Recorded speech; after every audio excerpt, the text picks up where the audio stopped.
Good morning everyone. This is me Gayatri Chaudhary. Welcome back to my channel. So ఈరోజు వీడియోలో మనం investment అనేది ఎందుకు చేయాలో చూద్దాం.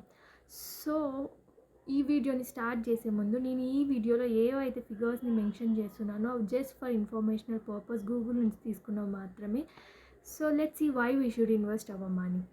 సో మన ఇండియాలో ఎవ్రీ ఇయర్ ఇన్ఫ్లేషన్ రేట్ అనేది 5.5 to 6% యావరేజ్గా పెరుగుతుందండి. ఈ ఇన్ఫ్లేషన్ అంటే గూడ్స్ అండ్ సర్వీసెస్ మీద ఇన్ రేట్ని పెరగడాన్ని ఇన్ఫ్లేషన్ అని అంటాం. ఫర్ ఎగ్జాంపుల్ ఫుడ్ తీసుకోండి.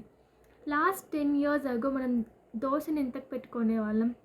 5 rupees or 6 rupees.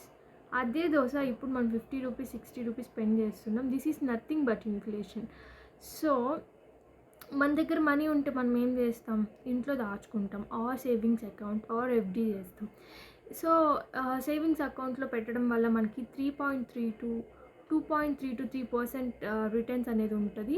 So FD చేస్తే మ్యాక్సిమం 7 to 8% రిటర్న్స్ అనేది ఉంటుంది.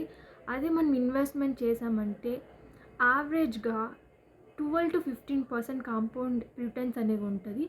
సో దీన్ని బట్టి మనకేం అర్థమైంది? ఫర్ బెటర్ రిటర్న్స్ మనకి రావాలంటే we should invest our money. I'm not forcing any one to invest your money. I'm just sharing my knowledge. For more videos, please do subscribe.